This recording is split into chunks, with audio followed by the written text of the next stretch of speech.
Tes.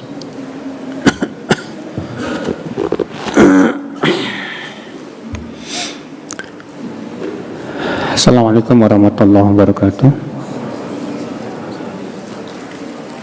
Innal hamdalillah nahmaduhu wa nasta'inuhu wa nastaghfiruh wa na'udzu billahi min shururi anfusina wa min sayyiati a'malina.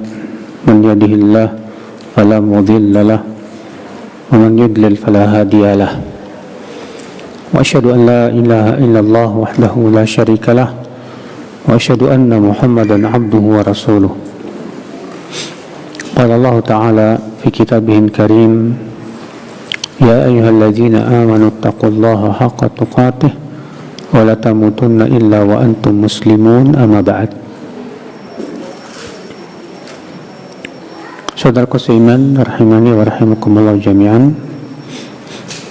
Kita melanjutkan kitab Mukhtasar Minhajul Qasidin. Setelah menyebutkan tentang faidah-faidah harta, kita masuk ke wailul mal, itu mudarat harta. Wa amma wailul mal wa afatuhu fatanqasimu aidan ila diniyatin wa dunyawiyatin. Adapun bahaya harta dan penyakit-penyakitnya, maka ini terbagi juga menjadi dua.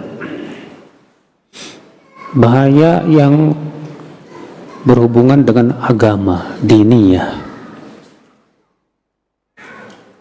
dan bahaya yang berhubungan dengan dunia, dunyawiyah. Amma diniyatu fasalatsu fi'at. Adapun bahaya yang berhubungan dengan agama, kata beliau, ada 3 jenis, ada 3 macam. Al-ula, yang pertama, annahu yajurru ilal ma'asi ghaliban. Bahwa harta itu seringkali menyeret kepada maksiat. Harta seringkali menyeret kepada apa? Maksiat. Ya. Kenapa begitu, Pak? Kata beliau, li'anna man istash'ara al-qudrah 'alal ma'siyah in ba'athat da'iyatuhu ilaiha. Karena orang yang merasa punya kemampuan untuk berbuat maksiat, maka pendorong untuk berbuat maksiatnya itu kuat sekali, Pak. Karena dia punya uang, punya duit. Dengan hartanya dia bisa membeli arak, dengan hartanya dia bisa sewa pelacur, dengan hartanya dia bisa membeli alat-alat untuk berbuat maksiat, ya. Sehingga pendorong untuk berbuat maksiat itu kuat sekali. Wal malu naw'un minal qudrati yuharriku da'iyatahu ilal ma'asi. Dan harta itu termasuk kemampuan yang bisa menggerakkan dorongan tersebut kepada maksiat. Wa mata ya'isal insanu minal ma'siyah lam tataharrak da'iyatuhu ilaiha. Berbeda ketika seseorang itu tidak mampu untuk melakukan maksiat. Ketika tidak mampu, biasanya sih dorongan kepada maksiatnya juga lemah. Makanya hebatnya orang yang punya harta, tapi dia gunakan hartanya itu untuk kebaikan, itu luar biasa, Pak. Dia bisa melawan pendorong untuk berbuat maksiat itu, Pak. Iya. Wa minal ismati alla tajid fasahibul qudrati in iktahama ma yashtahi halak. Wa minal ismah, dan tentu kata beliau termasuk ismah. Ismah itu artinya perlindungan. Iya. Allah tajid, saat tidak ada pendorong kepada maksiat. Ketika pendorong kepada maksiat tidak ada, ya, demikian pula kemampuan untuk berbuat maksiat pun tidak ada, maka pasti orang itu terlindung dari maksiat, Pak. Fasahibul qudrah berbeda dengan orang yang punya kemampuan. Jika ia menggunakan kemampuan itu untuk syahwatnya, halak, pasti binasa. Ikhwat Islam, saudaraku seiman. Wa in sabara, tapi kalau dia sabar menghadapi pendorong itu, menghadapi syahwat, dan dia mampu untuk melakukan maksiat itu, laqiya syiddatan fi mu'anati al-sabri ma'al qudrah, maka dia biasanya akan menghadapi sesuatu yang sangat berat sekali, Pak, untuk menahan kesabarannya itu, Pak. Iya. Dan disitulah, Pak, kesabaran itu luar biasa, pahalanya besar sekali, Pak. Makanya mana yang lebih besar pahalanya, Pak? Orang yang meninggalkan maksiat saat tidak ada selera kepada maksiat, dengan orang yang meninggalkan maksiat saat syahwatnya menggebu-gebu kepada maksiat. Mana yang lebih utama? Iya, jelas. Saat syahwat sedang menggebu-gebu kepada maksiat dan dia tahan, dia sabar, wah, itu pahalanya luar biasa sekali. Makanya disebutkan dalam hadis, ya, sab'atun yudhilluhumullah yawma la dhilla illa dhilluh. Ada 7 orang yang akan Allah berikan naungan, di mana tidak ada naungan kecuali naungan Allah Subhanahu wa taala. Di antaranya siapa? Orang yang dirayu oleh seorang wanita yang cantik jelita dan punya apa? Kedudukan. Dan ini orang pun juga masih muda lagi, gimana? Tapi dia mengatakan, inni akhafullah, aku takut kepada Allah Subhanahu wa taala. Subhanallah, ikhwatul Islam, saudaraku seiman. Wa fitnatu sarra a'dhan min fitnatid dharra. Dan fitnah kesenangan itu, kata beliau, lebih berat dibandingkan dengan fitnah kesusahan, kesulitan. Ya. Fitnah kesenangan lebih berat daripada fitnah kesulitan. Iya, Pak. Orang yang ketika diberikan oleh Allah kesenangan demi kesenangan, saudaraku seiman, ya, berbagai macam pintu maksiat terbuka, berbagai macam pintu syahwat terbuka, sehingga apa yang terjadi, saudaraku seiman, wah, mengerikan. Orang berebut memperebutkan harta, memperebutkan kedudukan, tidak peduli halal haram, ya. Sedangkan fitnah kesulitan, kesusahan, ya apa fitnahnya? Fitnahnya ya terkadang membuat orang jadi nggak bisa berpikir. Orang antum kalau lagi seret duit, puyeng nggak punya duit, Pak. Terus ada barang orang, wah, itu biasanya akal kita hilang, Pak. Keinginan buat mencuri itu kuat sekali. Iya. Memang kesusahan ada fitnahnya, ada. Kesenangan ada fitnahnya, ada. Tapi kalau kita banding-bandingkan, mana yang lebih berat fitnahnya? Fitnah kesenangan atau fitnah kesusahan? Fitnah kesenangan lebih berat. Iya. Ini yang pertama. Bahaya harta dari sisi agama, yang pertama tadi menyeret kepada maksiat. Atsaniyah, yang kedua, annahu yuharriku ila tana'um fil mubahat hatta tasira lahu 'adatan wa ilfan fala yasbir anha. Menggerakkan kepada apa, Pak? Berleha-leha, bersenang-senang dengan yang mubah-mubah. Sehingga bersenang-senang dengan yang mubah-mubah itu menjadi apa? Kebiasaan dalam hidupnya. Fala yasbir anha, sehingga apa yang terjadi? Kesabarannya terhadap kesenangan syahwat itu Pak lemah. Rubbama lam yaqdir ala istidamatiha illa bikasbin fihi syubhah fayaqtahimu syubuhat.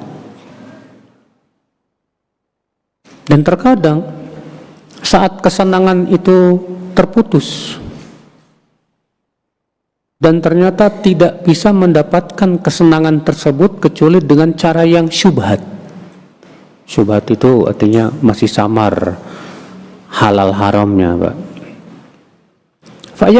Fayaqtahimu syubuhat, karena dia sudah terbiasa dengan kesenangan, kenikmatan, akhirnya apa yang terjadi Pak? Yang syubhat pun biasanya dihajar juga, diembat juga. Wa yataraqqa ila afatin mulal mudahanati wan nifaq. Dan orang yang sudah terbiasa dengan kesenangan, kenikmatan,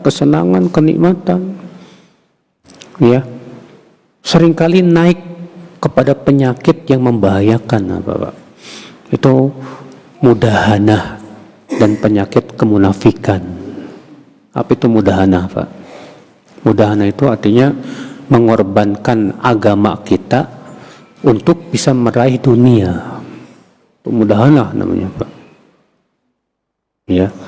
Nah, orang-orang yang terbiasa dengan kesenangan, kenikmatan, dan dia ya terbiasa dengan senang-senang, berpoya-poya hidupnya, ya, maka orang kayak ginian itu Pak, khalas sudah, dia akan berani untuk mengorbankan agamanya demi untuk mendapatkan dunia. Bahkan penyakit kemunafikan mulai masuk ke hatinya tuh Pak. Penyakit munafik contohnya apa Pak? Ria, suka ria, pengen kelihatan. Penyakit munafik contohnya apa lagi Pak? Malas ibadah. Orang yang suka berpoya-poya hidupnya Pak, yang hidupnya suka bersenang-senang, antum lihat, biasanya buat ibadah juga malas Pak. Mau pergi sholat malas, baca Quran malas. Kenapa? Karena dia sudah ada sesuatu yang lebih mengasyikkan di hatinya. Dan dia menganggap ibadah itu beban, berat. Ya. Lianna man kathara maluhu khalatan nas. Wa idza khalatahum lam yaslam min nifaqin wa adawatin wa hasadin wa ghibatin. Dan orang yang hartanya banyak, biasanya dia akan bergaul juga dengan manusia pasti Pak. Dan orang yang bergaul dengan manusia tidak akan pernah lepas dari penyakit kemunafikan, bermusuhan, hasad, dengki, ghibah tuh. Apalagi kalau misalnya antum ya hanya bergaulnya pengennya bergaul sama orang kaya doang, nggak mau sama orang miskin. Yang ada akhirnya apa Pak? Ya, kalau bergaulnya sama dengan orang kaya, akhirnya apa Pak? Ya, seringkali hasad, kedengkian muncul tuh Pak. Ghibah suka muncul tuh Pak. Demikian pula tidak qanaah, selalu melihat kepada yang lebih. Oh si fulan ini kok mobilnya Alphard, saya cuma Avanza. Akhirnya tidak merasa qanaah terus. Ikhwatul Islam saudaraku seiman. Wa kullu dzalika min hajati ila islahil mal. Dan semua itu termasuk kebutuhan ya untuk memperbaiki harta. Artinya bergaul dengan manusia itu kebutuhan untuk memperbaiki harta. Iya dong. Kita berbisnis harus punya partner nggak Pak? Kita berbisnis ya harus punya banyak kenalan Pak. Antum kalau pengen bisnisnya bagus, antum bergaulnya harus bagus juga Pak. Ya, banyak kenalan dengan para pebisnis dan yang lain-lain, banyak relasi dan yang lainnya. Insya Allah bisnisnya bagus itu. Tapi terkadang dengan kita banyak bergaul, banyak relasi dan yang lain, nah itu ada mudaratnya juga memang. Mudaratnya tadi persaingan, ya, sikut-sikutan, saling menjatuhkan dan yang lainnya. Ikhwata Islam, saudaraku seiman, kecuali orang yang beriman dan beramal soleh, insya Allah tidak. Ya, jangan jauh-jauh lah Pak. Terkadang yang udah ngaji aja juga suka rebutan lapak Pak. Ya, ada ikhwan, ya sesama ikhwan nggak mau negor, nggak mau bertegur sapa Pak. Gara-gara apa Pak? Gara-gara saingan dagang. Ya, gara-gara temennya dagangnya sama dia, kurang ajar kamu, ya ingin saya ya. Akhirnya ya ketemu nggak mau salam wala kalam Pak. Subhanallah, sampai begitu. Nah, ini memang bahayanya harta seperti itu, saudaraku seiman. Nah, ini bahaya yang kedua. Apa bahaya harta? Yaitu membuat pemiliknya suka berpoya-poya, terbiasa dengan kesenangan dunia, sehingga kesabarannya pun menjadi lemah. Bahkan seringkali terkena penyakit tadi, penyakit mudahana. Ya, apa itu mudahana Pak? Mengorbankan agamanya demi untuk mendapatkan apa? Dunia. Kena penyakit munafik, malas ibadah dan yang lainnya. Asalitsah, bahaya yang ketiga. Wahiyallati la tanfaqu anha ahadun. Yaitu bahaya yang hampir semua orang kena. Semua orang kena. Wa huwa an yulhiyahu maluhu an dzikrillah. Yaitu dijadikan lalai dari berzikir, lalai dari mengingat Allah Subhanahu wa taala karena hartanya itu. Wa hadza huwa ad-da'ul 'idal, dan ini kata beliau penyakit yang kronis, penyakit yang berat. Bagaimana tidak, kata beliau, fa inna aslal ibadati dzikrullah. Karena ibadah itu kan harus mengandung zikir kepada Allah, ya tidak Pak? Bahkan pokoknya, dasarnya ibadah itu mengingat Allah Subhanahu wa taala. Antum sholat untuk mengingat Allah. Aqimis sholata li dzikri. Dirikanlah sholat untuk mengingat aku, kata Allah. Gara-gara duit, sholat nggak khusyuk. Gara-gara harta, sholat nggak khusyuk. Mikirin bisnis ini, mikirin bisnis sana, mikirin duit ini, mikirin duit sana. Ya. Ikhwat Islam, saudaraku seiman. Wa tafkir fi jalalihi wa 'azamatihi, wa dzalika yastad'i qalban farighan. Saat ibadah kita harus berpikir dan memikirkan tentang keagungan Allah Subhanahu wa taala dan mengharuskan hati kita fokus. Tapi gara-gara harta nggak bisa. Ikhwatal Islam. Maka kalau kita sudah terlalaikan seperti itu oleh harta kita, berarti harta kita ini selama ini jadi musibah Pak buat kita Pak. Ya, semenjak jadi orang kaya saya nggak bisa khusyuk Ustadz. Waduh. Dulu memang sebelum kaya khusyuk banget. Setelah saya punya duit saya nggak bisa khusyuk. Wah, ini tanda tanya ini Pak.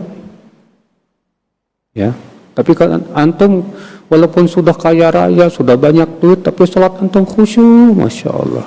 Ibadah antum bagus, itu bagus itu, masya Allah. Berarti antum tidak menyimpan harta antum di hati antum. Ya. Tapi antum simpan harta antum di tangan antum. Yang bahaya itu kan kalau menyimpan harta di mana? Di hati. Ya. Wasahibut dhai'ati yumsi wa yusbih mutafakkiran fi khusumatil fallahin wa muhasabatihim wa khiyanatihim. Pemilik harta terkadang di waktu pagi, di waktu petang yang dia pikirkan adalah bagaimana menghadapi saingan dalam berbisnis. Ya. Demikian pula memuhasabah mereka dan mengawasi jangan-jangan mereka khianat apa enggak. Wa yatafakkar fi munaza'ati syurakaihi fil hududi wal ma'. Dia juga berusaha memikirkan tentang apa sekutu-sekutunya, partner-partner bisnisnya. Ya. Dalam batasan-batasan, bahkan terkadang dalam partner bisnis pertanian dan yang lainnya, berhubungan dengan batasannya, airnya dan yang lainnya. Wa awani sultan fil kharaj wal ijra' ala taqsir fil imarati wa nahwi dzalik. Dan pembantu-pembantu penguasa juga ya memikirkan tentang perpajakan lah dan yang lain-lainnya. Apakah berarti kita tidak boleh memikirkan itu semua, Pak? Boleh, tidak apa-apa. Bahkan kalau memang antum pekerjaannya di situ, wajib antum fokus untuk memperbaiki pekerjaan tersebut. Bukan dalam hadis Rasulullah SAW, Innallaha yuhibbul abda idza amila amalan an yutqinahu. Sesungguhnya Allah itu cinta kepada seorang hamba kalau ia melakukan pekerjaan, dia lakukan sebaik-baiknya. Ya.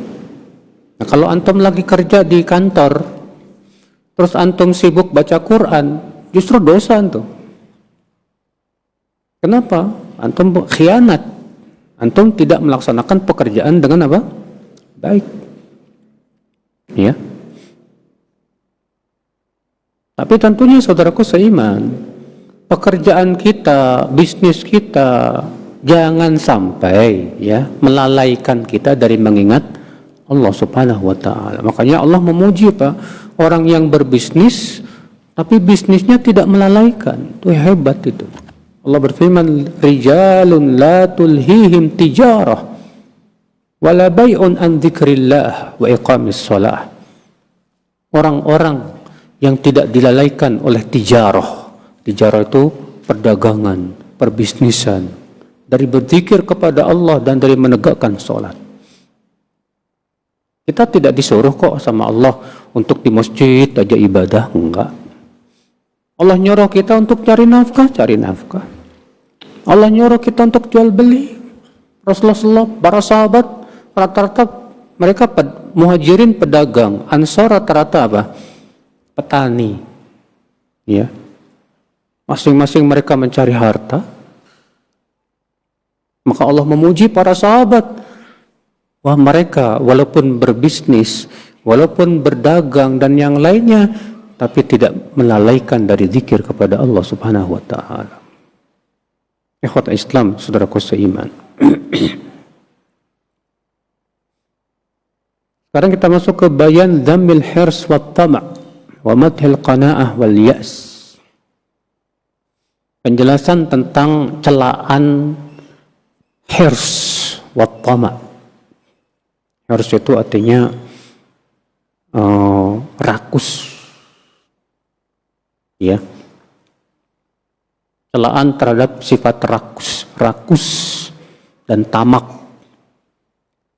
Wa madhul qana'ah wal yas. Dan pujian terhadap sifat qana'ah. Apa itu qana'ah, Pak? Qana'ah itu artinya merasa puas dengan yang ada. Ya. Itu qana'ah, dan sifat qana'ah itu adalah hakikatnya kekayaan hati, Pak. Orang yang hatinya kaya, dia akan qana'ah luar biasa. Dan orang yang tidak punya sifat qana'ah, maka dia akan menjadi orang yang miskin. Miskin apa? Miskin hati. Gak pernah puas, padahal duitnya banyak, tapi gak pernah puas. Ya. Kata beliau, wa'lam anna al-faqra mahmudun walakin yanbaghi lil faqiri an yakuna qani'an munqati'al tam'i anil khalqi. Ketahuilah, kata beliau, kefakiran itu sebetulnya terpuji juga. Ya. Kefakiran terpuji, kok terpuji, Mas? Dari sisi apa fakir itu terpuji, Pak? Ya? Antum mau jadi orang fakir apa jadi orang kaya? Siapa di antara kita yang pengen jadi orang fakir? Nggak ada lah. Rasulullah SAW berlindung dari kefakiran nggak? Berlindung. Tapi beliau mengatakan kefakiran terpuji juga. Terpuji, iya betul. Orang fakir itu ringan hisabnya. Apa yang mau dihisab dari orang fakir? Nggak ada. Kalau orang kaya, hisabnya berat, Pak. Ya. Namun kata beliau, orang fakir itu terpuji kalau punya sifat qanaah. Orang fakir itu terpuji kalau punya sifat apa? Qanaah. Dan tidak tamak kepada makhluk. Ghairu multafitin ila ma fi aidihim. Dan tidak melihat kepada harta milik orang lain. Nggak ngarep-ngarepin. Ya. Wala harisun ala iktisabil mal kaifakan, dan tidak rakus juga untuk meraih harta dengan berbagai macam cara. Atau kadang ketika kita susah hidup kita, Pak, kita tidak peduli caranya halal apa haram gitu, Pak. Itu yang ditakutkan, ya. Ya. Makanya kefakiran seringkali membuat pendek pikiran. Oleh karena itulah Rasulullah SAW setiap pagi dan petang berlindung. Allahumma inni a'udzubika minal kufri wal fakri. Ya Allah, aku berlindung kepada Engkau dari kekafiran dan kefakiran. Ya, berlindung kita. Kata beliau, wala yumkinu dzalika illa bi an yuqni'a bi qadri ad-darurah minal mat'am wal malbas. Dan tidak mungkin ia menghindar dari sifat-sifat yang buruk tadi kecuali dengan cara qanaah. Ya. Itu merasa puas dengan yang ada berupa makanan dan pakaian yang sedikit.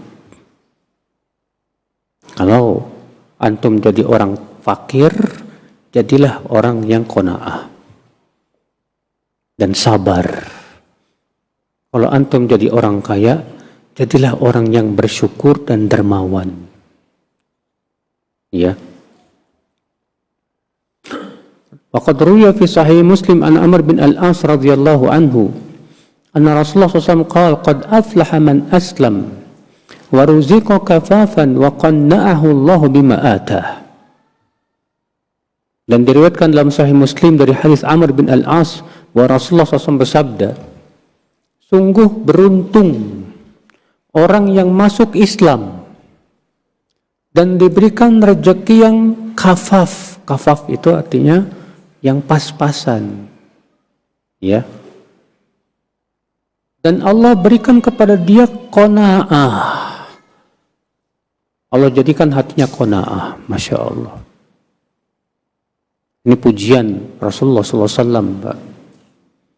Orang yang seperti ini ya, walaupun hidupnya pas-pasan, bahkan terkadang susah, tapi ketika dia qanaah, itu wallahi kata Rasulullah, qad aflah, dia beruntung, Masya Allah. Waqala Sulaiman bin Dawud, berkata Sulaiman bin Dawud, ya alaihimassalam, qad jarrabna al-aisha kullah, linahu min syadidihi, fawajadnahu yakfi minhu adnah. Kami sudah merasakan berbagai macam kehidupan, baik susah maupun senang. Ternyata kami dapatkan bahwa sebetulnya rezeki yang sedikit itu sudah mencukupi. Ya, asal qanaah. Antum punya ya gaji kecil, cukup sebetulnya asal qanaah. Yang nggak bikin cukup itu yang nggak qanaah, Pak. Pengen beli ini, pengen beli itu, pengen ini, pengen itu, akhirnya apa? Nggak cukup. Ya, saya waktu kajian di mana, di Toyota Sunter itu Pak, teman-teman saya di Toyota cerita, Ustaz, banyak loh orang-orang yang kerja di Toyota sini gajinya gede Ustaz, tapi karena nggak punya sifat qanaah, kredit ini, kredit itu, kredit ini, kredit itu, setiap gajian apa Pak? Minus. Gajinya gede, tapi setiap gajian minus, habis buat bayar kredit ini, kredit itu. Ya kalau begitu cara gaya hidupnya Pak, ya pasti gaji sebesar apapun juga nggak bakalan pernah cukup Pak, nggak bakalan cukup. Tapi kalau kita gaya hidupnya qanaah, sederhana, cukup dengan yang ada, insya Allah cukup, bismillah. Saya pernah ketemu, dia cuma tukang parkir, cuma parkir doang, parkirin mobil. Dia bilang, alhamdulillah Ustadz, saya walaupun tukang parkir, tapi sebagian hasil parkiran saya infakkan buat pondok tahfidz Quran. Masya Allah. Iya. Sebagian lagi ya buat keluarga saya. Itulah Pak, kalau jiwa qanaah itu insya Allah cukup, bahkan bisa lebih. Ya, asal tadi ada qanaah di hati. Ikhwata Islam, saudaraku seiman. Fi hadits Jabir, dan dalam hadis Jabir disebutkan al-qanaatu malun la yanfad. Sifat qanaah itu adalah harta yang tak akan pernah habis. Hadis ini ya, dalam sanadnya ada perawi yang majhul namanya Utsman bin Jubair. Tapi maknanya benar, Pak. Artinya sifat qanaah itu adalah harta yang tak akan pernah habis, betul sahih. Selama kita qanaah itu Pak, Masya Allah, antum termasuk orang kaya Pak. Makanya kata Imam Syafi'i apa? Idza ma kunta dza qalbin qanu'in fa anta wa malikud dunya sawa. Kalau kamu punya sifat qanaah, maka kamu dengan raja dunia itu setara. Ya. Subhanallah. Waqala Abu Hazim, berkata Abu Hazim, salatun man kunna fihi kamula aqluh. Ada 3 perkara. Siapa yang 3 perkara ini ada pada seseorang, sempurna akalnya. Ya, siapa yang 3 perkara ini ada pada seseorang, sempurna akalnya.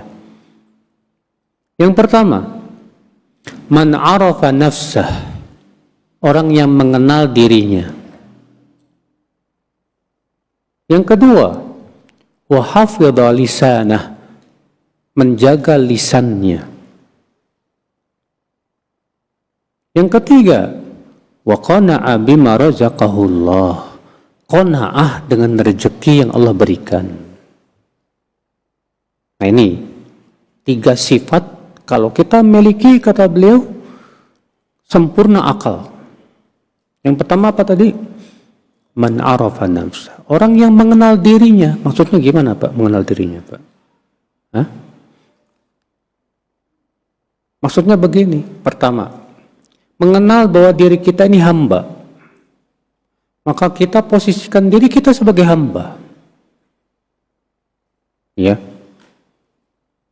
Yang senantiasa menghambakan dirinya kepada Allah Subhanahu wa taala, bukan menghambakan dirinya kepada uang, bukan menghambakan dirinya kepada kedudukan, bukan menghambakan dirinya kepada makhluk. Karena kita kenal bahwa diri kita siapa? Hamba. Orang yang mengenal dirinya, contoh lagi gini Pak. Antum mengenal diri saya ini bukan ulama. Saya ini bodoh, nggak paham. Nanti tempatkan posisi Anda sebagai orang yang bukan ulama. Jangan berani berfatwa kalau begitu. Ada orang yang tidak tahu diri, bukan ulama tapi berani fatwa. Ngomong agama, dengan pendapatnya, padahal bahasa Arab nggak bisa, ilmu alat nggak pernah belajar, tapi baru belajar 1, 2, 3 hadis, wah merasa dirinya sudah sejajar ulama. Berarti orang ini apa Pak? Nggak tahu diri. Contoh lagi Pak, orang yang tahu dirinya apa? Kita harus tahu kita ini siapa? Penguasa apa rakyat? Oh saya rakyat jelata, ya udah posisikan Anda sebagai rakyat, jangan posisikan Anda sebagai penguasa. Berarti bagaimana dong sebagai seorang rakyat terhadap penguasanya? Penting Pak. Di perusahaan antum sebagai apa? Ya, maka posisikanlah sesuai posisi kita masing-masing, saudaraku seiman. Disitulah kita mengenal diri kita siapa. Karena ketika kita memposisikan diri kita bukan pada tempat diri kita, disitulah terkadang sering terjadi kerusakan, saudaraku seiman. Rahimani wa rahimakumullah jami'an. Iya. Man arafa nafsah. Ini yang pertama. Yang kedua, wa hafidha lisanah. Menjaga lisan. Akhi, lisan kita ini harus kita ikat dengan apa Pak? Akal. Sebelum kita bicara, apapun yang kita mau bicarakan, usahakan pikirkan dulu baik-baik. Kira-kira ini manfaat apa enggak? Menimbulkan mudarat apa tidak? Kalau kita orangnya Pak ceplas-ceplos, sebagian orang kan gitu Pak. Apa yang ada di pikirannya langsung diucapkan. Apa yang ada di pikirannya langsung diucapkan. Ceplas-ceplos saja begitu. Itu menunjukkan Pak akalnya kurang, lemah. Beda dengan orang yang akalnya kuat. Dia tidak akan berani. Ya. Ceplas-ceplos seenaknya berbicara, tidak. Karena tidak setiap, kata para ulama, tidak setiap ilmu bisa kita sampaikan kepada setiap orang. Ikulli, ya, apa namanya? Ikulli makan maqal. Di setiap tempat ada tempatnya masing-masing. Kalau tempatnya berbicara, kita harus bicara ya bicara. Kalau di tempat kita harus diam, ya diam. Kita harus paham kapan kita bicara, kapan kita apa? Diam, harus paham itu Pak. Dan ini tidak mungkin bisa dilakukan kecuali kalau akal kita bagus. Ya. Saudaraku seiman rahimani wa rahimakumullah jami'an. Makanya Rasulullah SAW mengatakan wa ab'adukum minni majlisan yaumal qiyamah as-sarsarun. Orang yang paling jauh tempatnya dariku pada hari kiamat, siapa dia Pak? As-sarsarun. Siapa as-sarsarun? Kata para ulama, katsirul kalam. Banyak ngomong, banyak cincong. Ya. Ternyata banyak bicara, banyak ngomong, itu sifat yang tidak disukai oleh Rasulullah SAW. Ikhwatul Islam, saudaraku seiman. Kemudian yang ketiga, kata Abu Hazim, wa qani'a bima razaqahullah.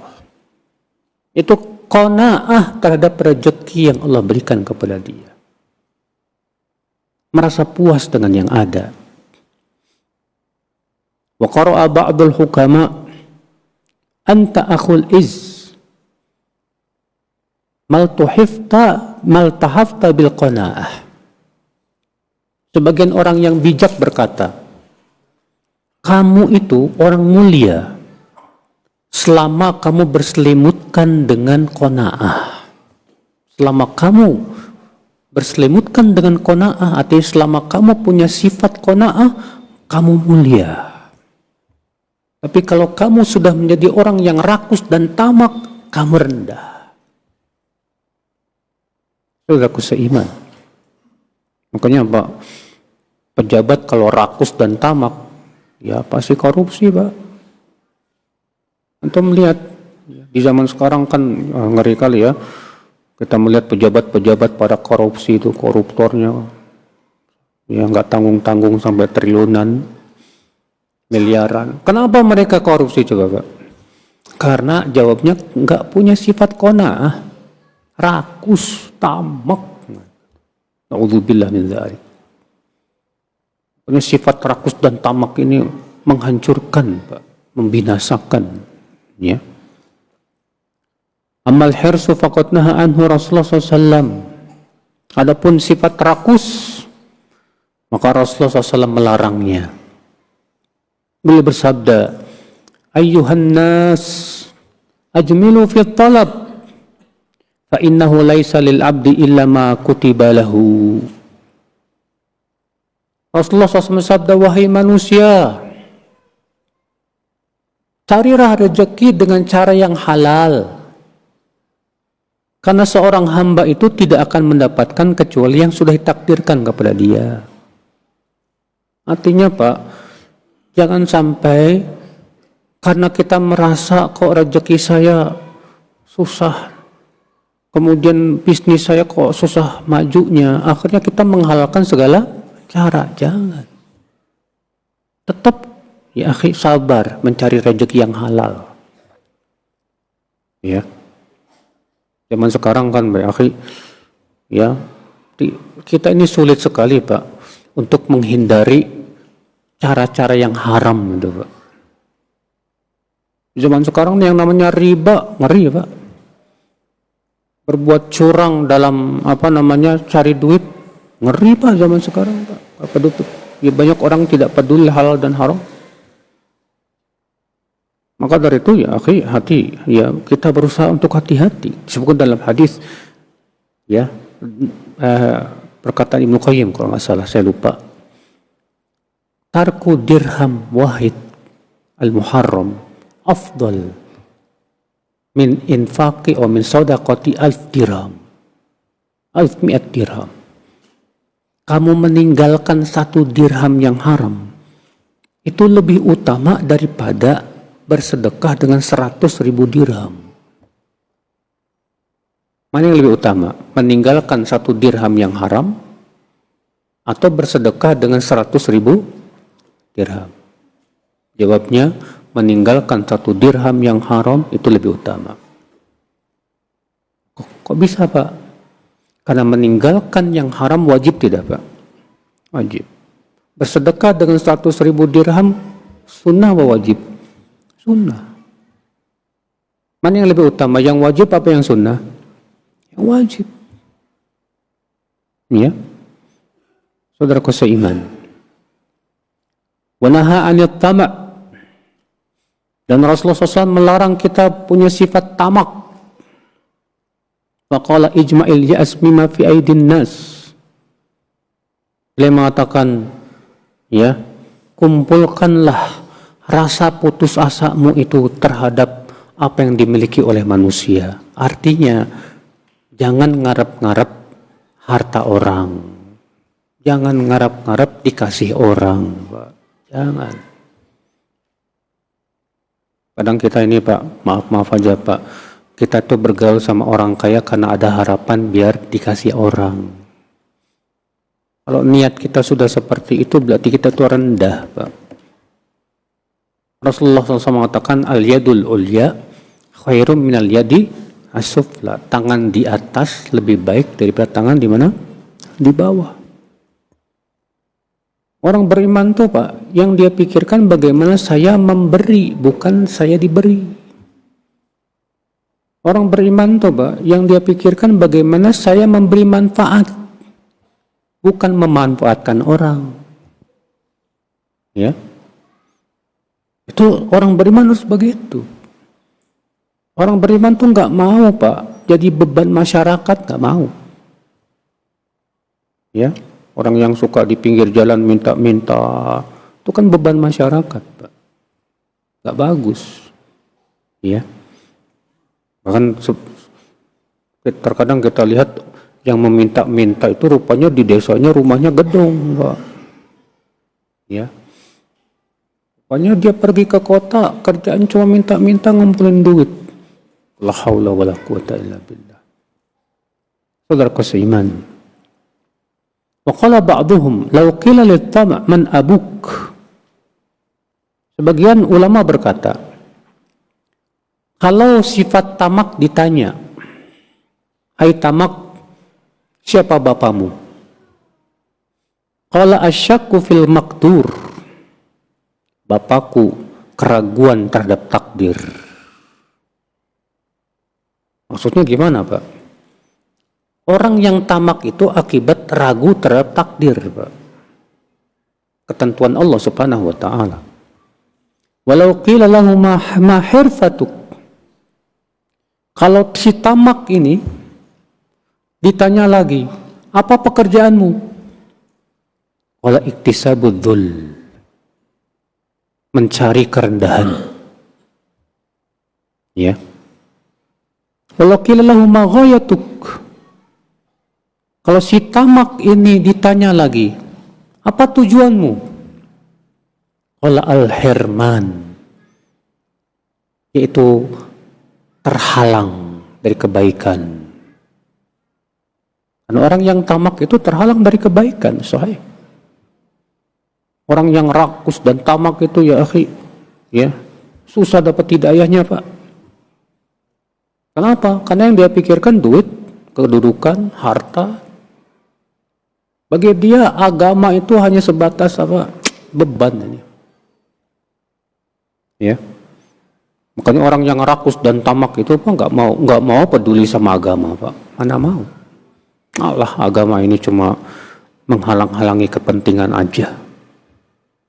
Makanya dia beragama pun sesuai dengan hawa nafsunya aja udah. Ya. Ikhwata Islam saudaraku seiman.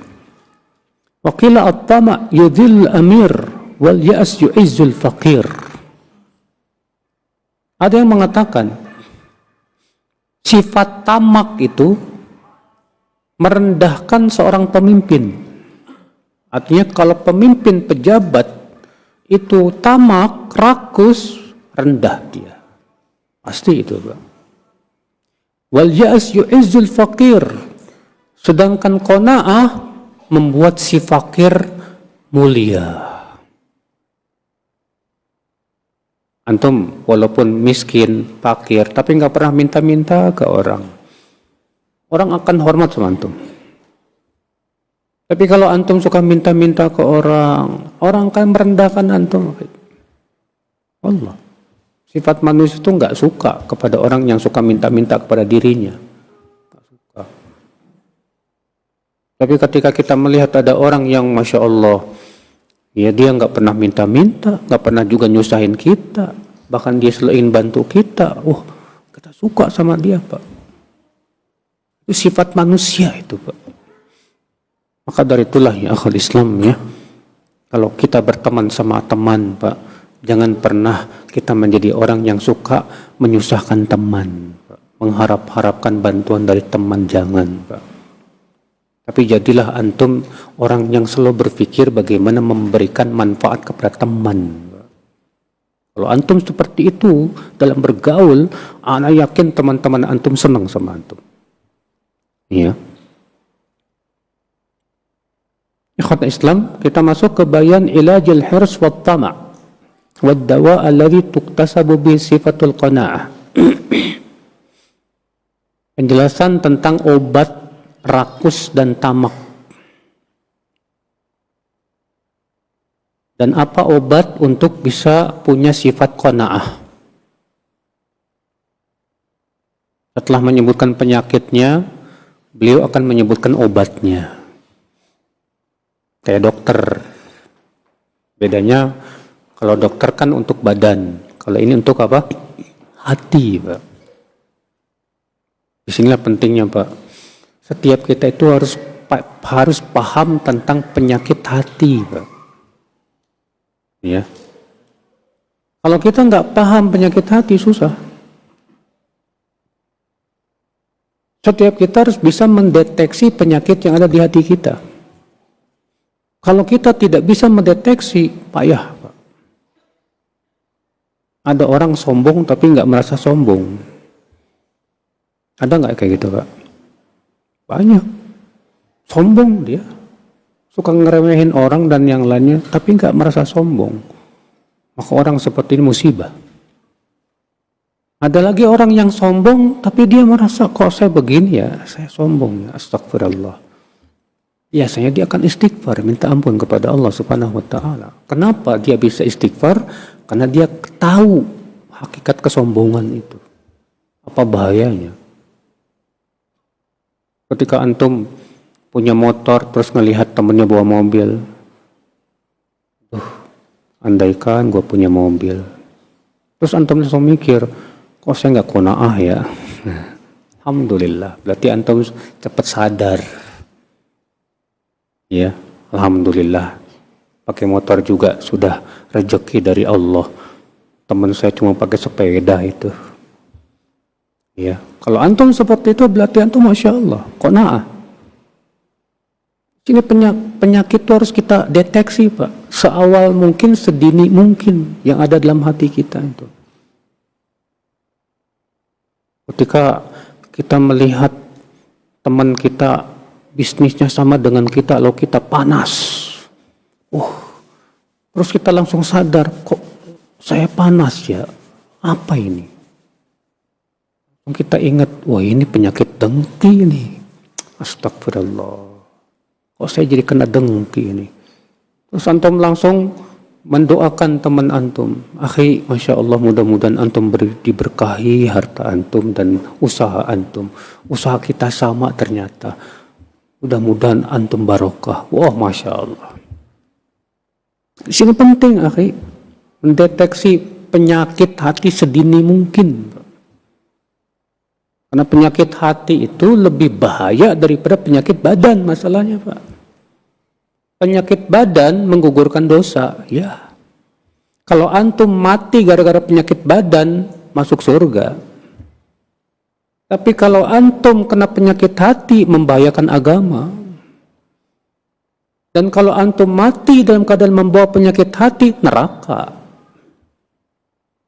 Ya. Dan ketika kita sudah tahu penyakitnya, kita berusaha cari obatnya.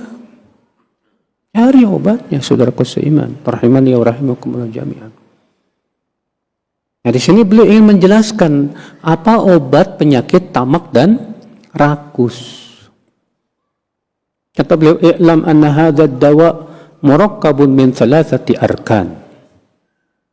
Ketahuilah bahwa obatnya itu diracik dari 3 ya rukun. Rupanya ada racikannya juga nih. Ya. Jadi obat untuk mengobati penyakit tamak dan rakus ya diracik dari 3 perkara. Yang pertama sabar.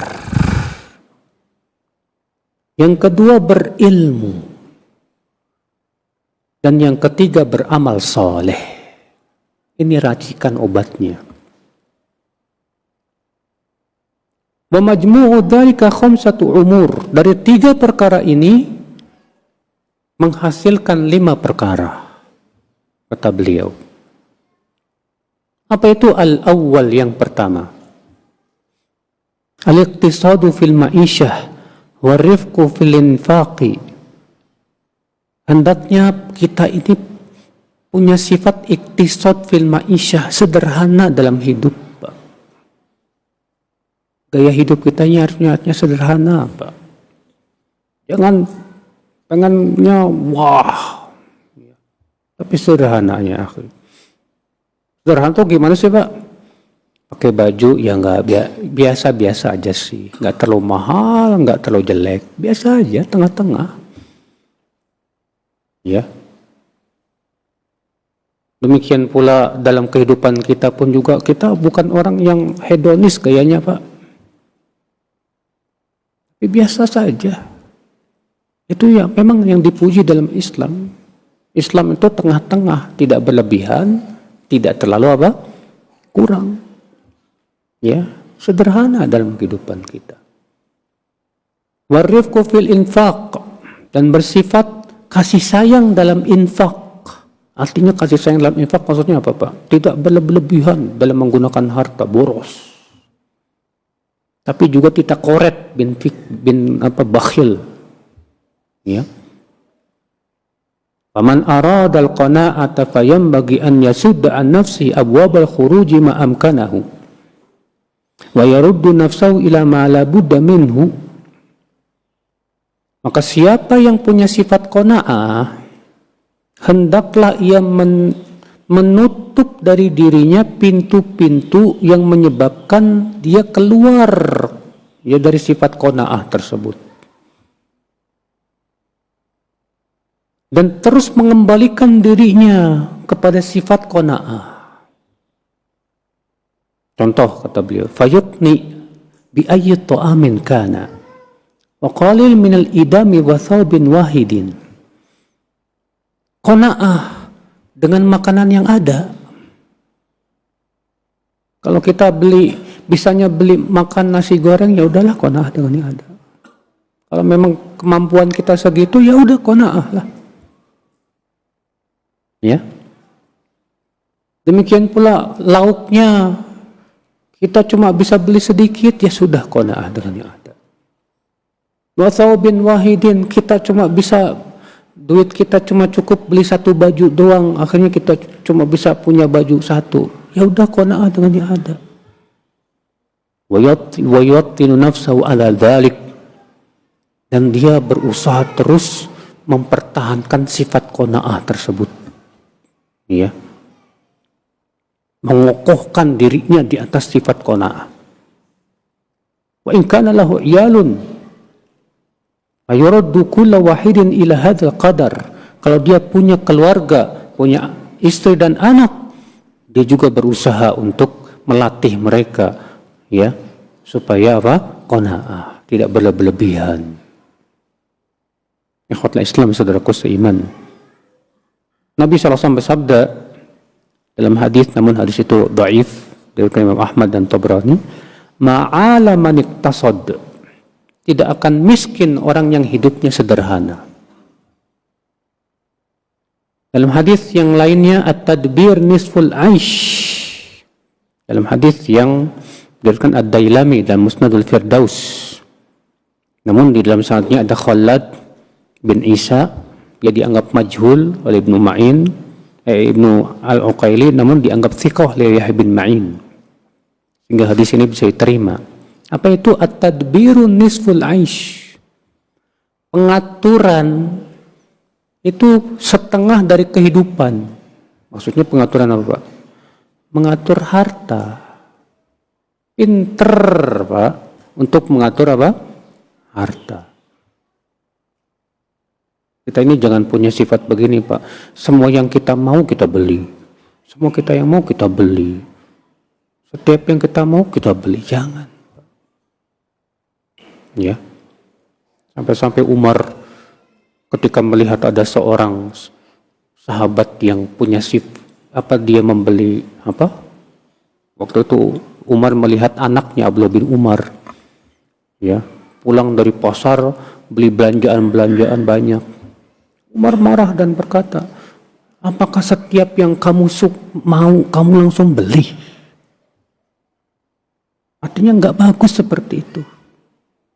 Kita terkadang, ya, antum apalagi ya yang punya HP, suka lihat-lihat di Tokopedia, di Shopee, banyak barang menarik, Masya Allah. Wah, bagus nih kan, langsung beli. Tahu-tahu nggak kepake. Cuma sebatas tertarik aja, bagus nih, beli. Ini bukan sifat orang yang benar, Pak. Yang benar itu antum pikirkan, saya mau beli ini kira-kira manfaat nggak? Kira-kira dipakai nggak? Kalau nggak dipakai ngapain? Ya, kalau cuma buat antum sudah punya tas 3, yang satu tas harganya 2 juta misalnya. Pas ngelihat di Tokopedia atau di ini, bagus ini, beli lagi. Ya. Emang kamu nggak punya tas? Udah ada sih 3 di rumah lah, Masya Allah. beli lagi sepatu lagi, padahal di rumahnya sudah banyak sepatu. Ya akhi, Allah itu bukan gaya yang diajarkan oleh Islam, Pak. Itu gaya hedonis itu, Pak. Itu menunjukkan ya sifat rakus namanya, Pak. Maka di sini dalam hadis ini ya at-tadbir nisful aish. Mengatur harta itu adalah setengah dari kehidupan. Ya. Fi haditsin akhar thalathun munjiyat. Disebutkan dalam hadis yang lain. Ada 3 perkara yang menyelamatkan. Ada 3 perkara yang apa? Menyelamatkan. Khasyatullah ta'ala Isirri wal alaniyah. Yang pertama, takut kepada Allah saat sendiri maupun di depan orang. Yang kedua, wal qasda fil faqri wal ghina. Wal qasdu fil faqri wal ghina. Tetap bersifat sederhana baik dalam keadaan kaya maupun dalam keadaan fakir. Wal adlu fi ridha wal ghadab, dan tetap bersifat adil walaupun dalam keadaan ridho maupun marah. Hadis ini sahih. Rasulullah SAW mengatakan 3 perkara yang menyelamatkan ini, Pak. Apa yang pertama tadi, Pak? Bertakwa kepada Allah, takut kepada Allah saat sendiri maupun di depan orang. Banyak di antara kita di depan orang kelihatan takwa. Di depan orang, Masya Allah, menentukan pandangan. Sendirian, boro-boro takwa, Pak. Ya. Itu di HP dibuka semua aurat-aurat wanita itu, Pak. Nggak ada takutnya dia. Orang seperti ini tercela, Pak.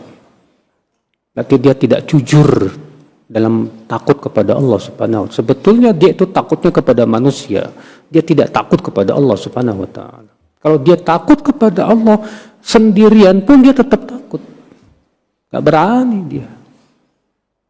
Ya, tapi ketika kita takutnya pas di depan manusia aja, itu tanda takut kita kepada Allah nggak jujur. Ya, makanya Rasulullah SAW mengabarkan bahwa orang seperti ini nanti pada hari kiamat amal-amalannya itu akan dihancur leburkan oleh Allah Subhanahu Wa Taala. Tolong anak-anaknya, Mas.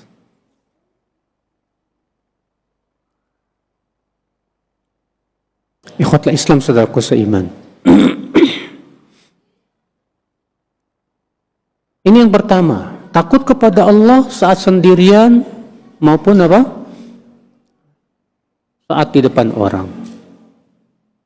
Yang kedua, wal qasdu fil ghina wal faqr. Tetap bersikap al-qasdu. Al-qasdu itu pertengahan. Ya, tidak berlebihan, tidak terlalu kurang. Qasdu itu namanya. Saat kaya maupun saat miskin. Saat kaya tetap tidak berlebihan dalam menggunakan harta, Pak.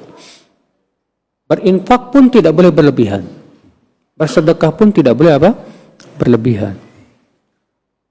Bagaimana Allah mengatakan walladzina idza anfaqu lam yaqturu, ya, dalam surat apa namanya? Surat Al-Furqan itu, Pak. Ya, lam yusrifu wa lam yaqturu wa kana baina dzalika qawama. Dan orang-orang yang apabila berinfak lam yusrifu, tidak berlebih-lebihan, walam yakturu, tapi juga tidak bakhil, tidak apa? Koret. Wa kana baina dzalika qawama, tapi tengah-tengah di antara itu. Ya.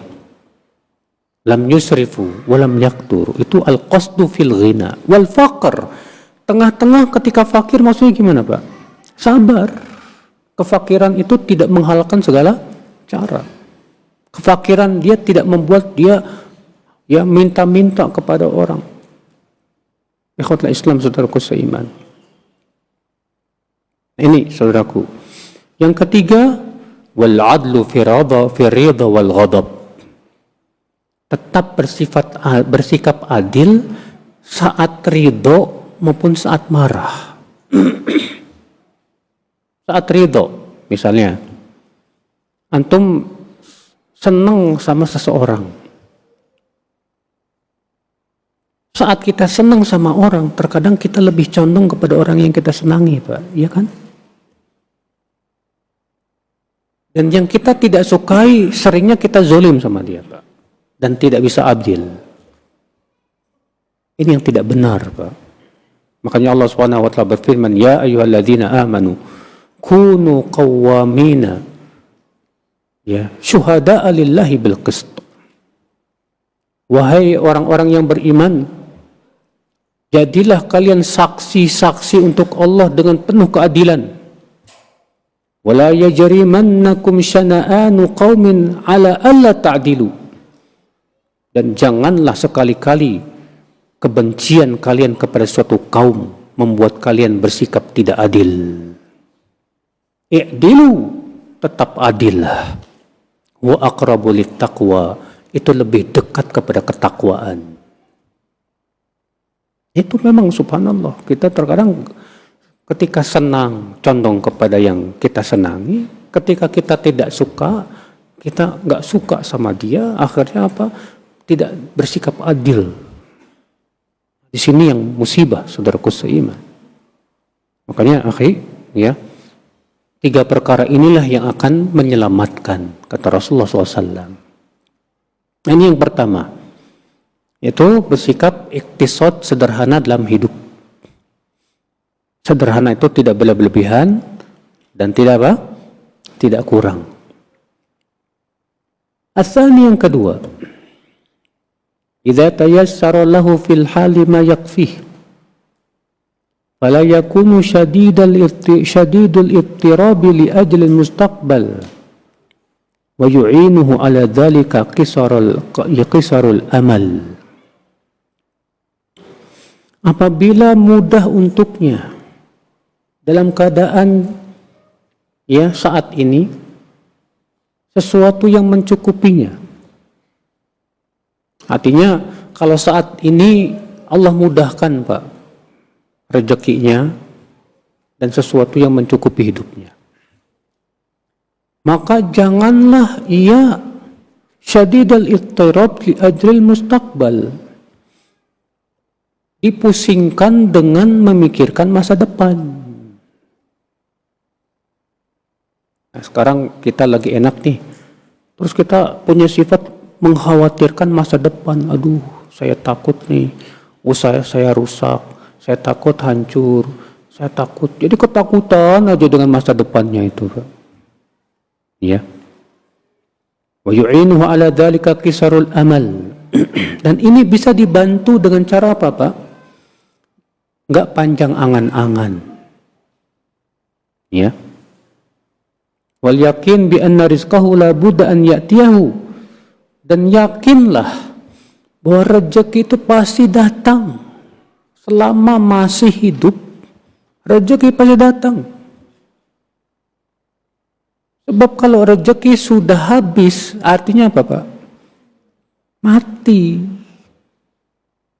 Ya, Rasulullah SAW bersabda apa? Lan tamuta nafsun hatta tastawfi rizqaha. Jiwa itu tidak akan meninggal sampai sempurna apa? Rezekinya. Makanya kalau antum bilang ke teman antum, semoga Allah sempurnakan rezekimu, maksudnya apa?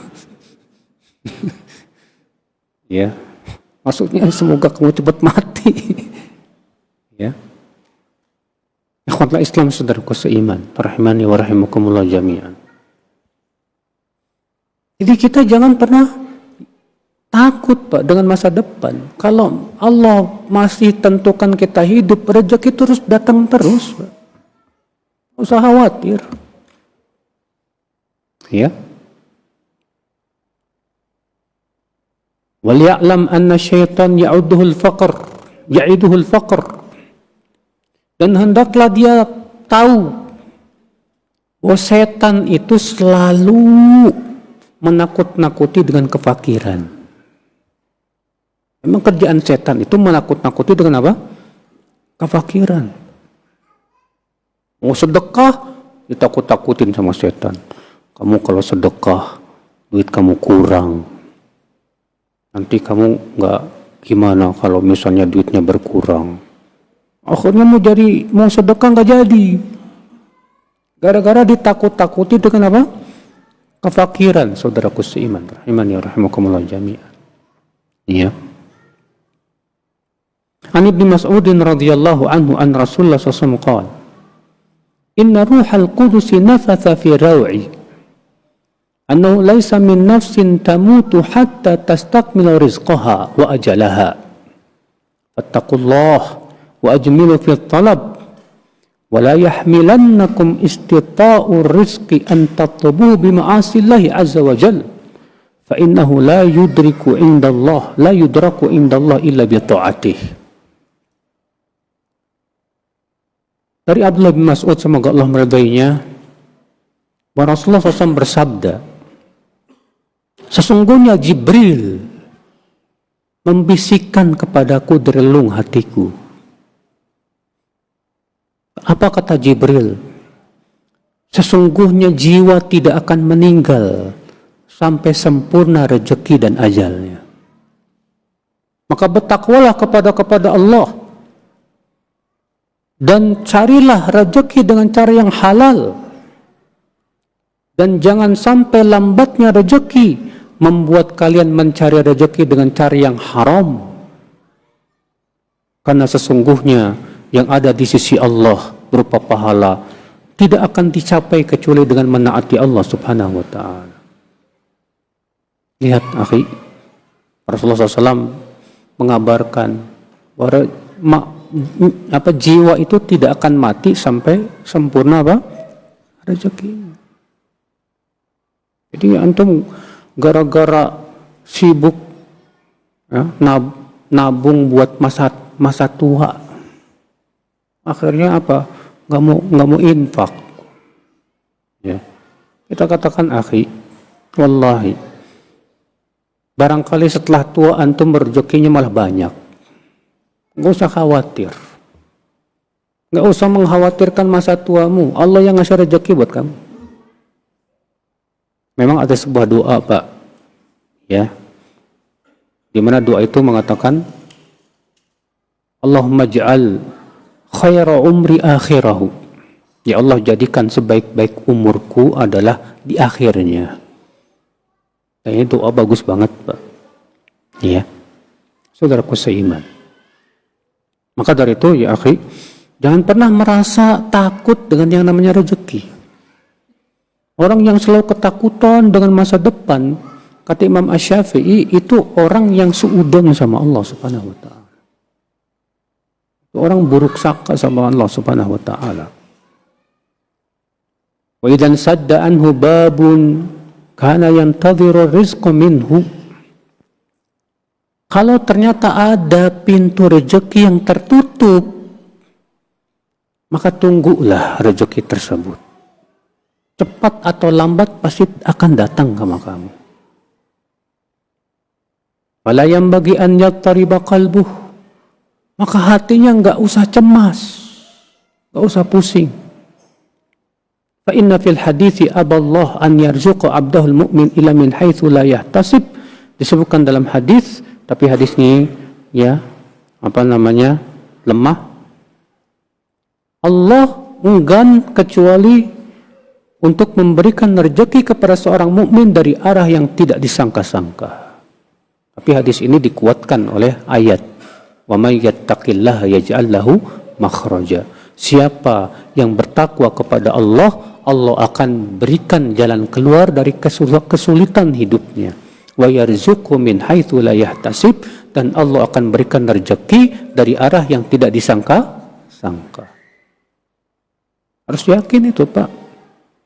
Kalau sekarang susah, artinya Allah ingin menguji kesabaran kamu. Ya.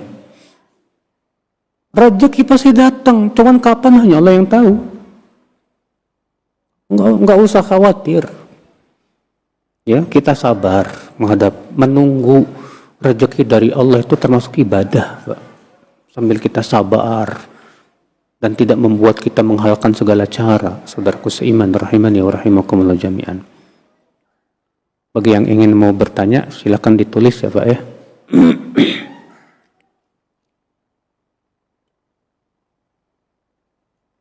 As-salis yang ketiga kata beliau. An ya'rifa ma fil qana'ati min izzil istighna wa ma fil tam'i wal hirs min adh-dhul.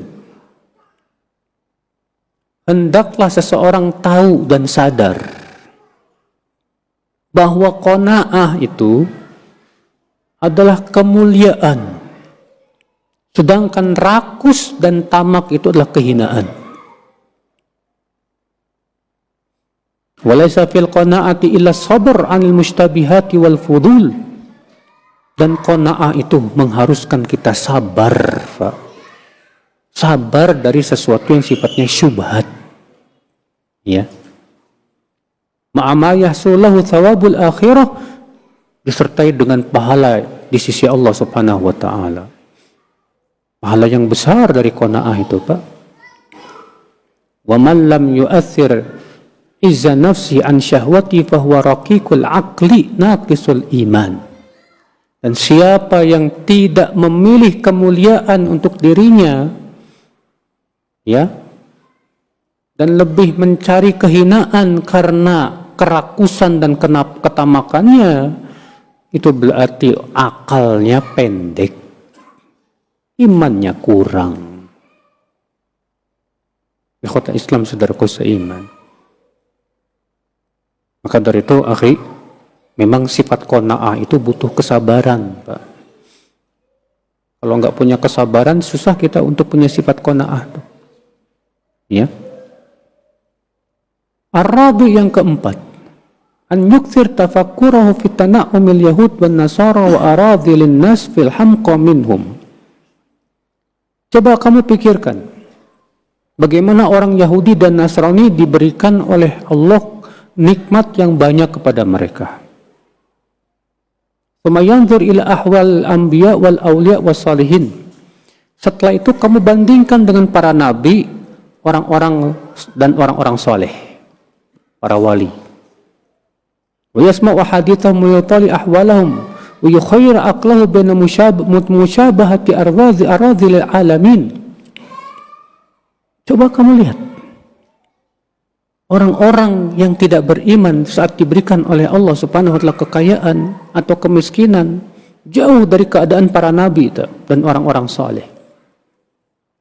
Ya. Lalu dia pikirkan baik-baik, dia lebih memilih yang mana? Menyerupai orang Yahudi dan Nasrani atau menyerupai para nabi? Ya. Maka sesungguhnya para nabi itu kehidupannya, Pak, Masya Allah. Rasulullah SAW hidupnya qanaah. Bahkan disebutkan Rasulullah pernah 3 hari berturut-turut nggak dapat makanan. Akhirnya beliau mengikat batu di perutnya. Subhanallah, saudaraku seiman.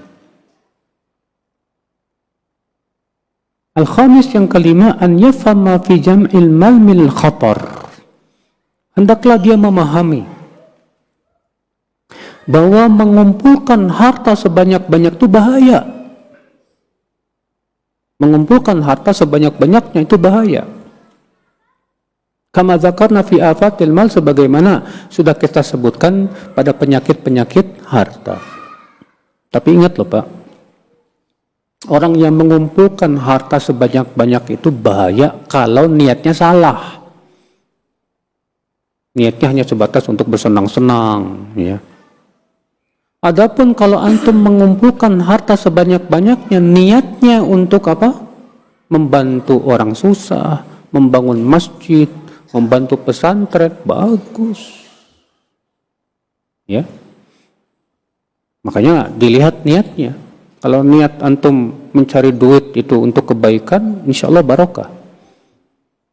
Tapi kalau antum niat cari duit itu, ngumpulin duit itu hanya untuk berpoya-poya, bersenang-senang, kuliner kerjaannya, traveling kerjaannya. Allah nggak berkah, Pak.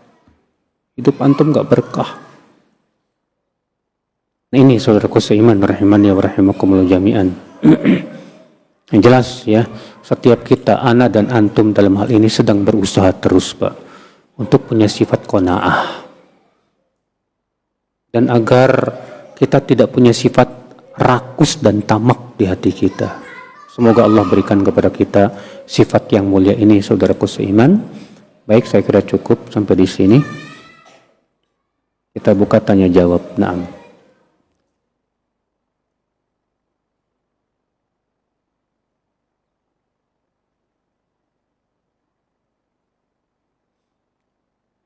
Tadi Ustadz sebutkan beruntung yang diberikan oleh Allah sifat qanaah.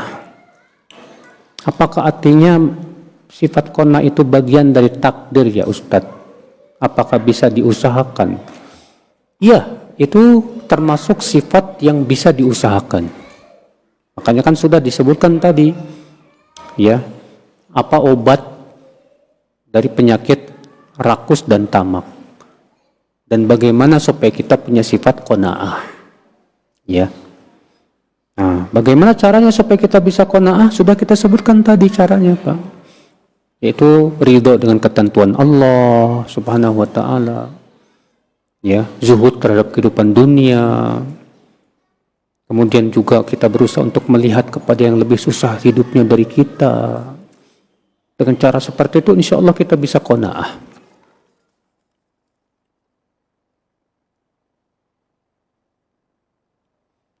Konsep rezeki menurut sunnah Nabi Muhammad SAW itu bagaimana ya Ustadz? Rezeki ada dua, Pak.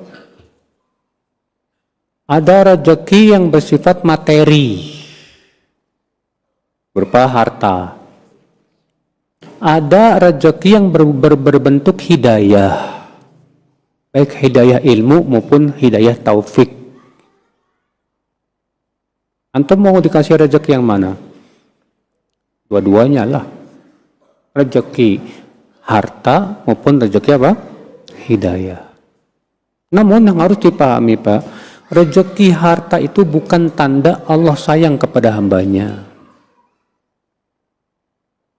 Si Korun hartanya melimpah ruah, apakah berarti Allah sayang sama dia? Enggak. Fir'aun kedudukannya luar biasa, hartanya banyak, apakah Allah sayang sama dia? Tidak. Jadi rezeki harta itu bukan tanda Allah sayang sama dia, enggak. Tapi rezeki hidayah itu pertanda Allah sayang kepada seorang hamba. Makanya rezeki hidayah itu lebih besar, lebih agung dibandingkan dengan rezeki apa? Harta, saudaraku seiman, rahimani wa rahimakumullah jami'an. Maka kita disuruh cari mana, Pak? Cari dua-duanya. Rezeki harta maupun rezeki apa? Hidayah. Cari. Namun mana yang lebih dominan untuk kita cari? Cari rezeki harta apa rezeki hidayah? Tentu hidayah, Pak.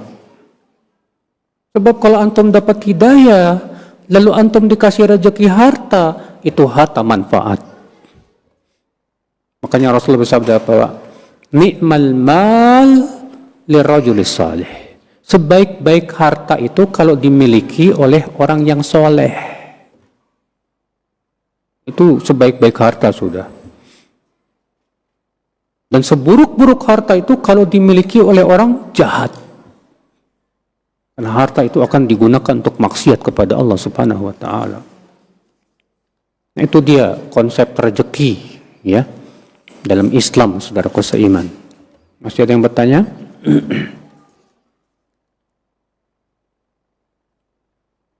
Sepertinya sudah tidak ada yang bertanya, ya.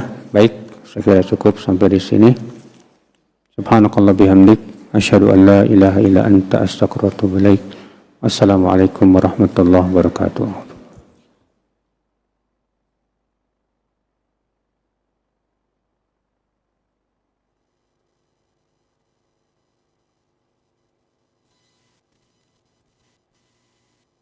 Simak Radio Roja Bogor 100.1 FM, Radio Roja Majalengka 93.1 FM.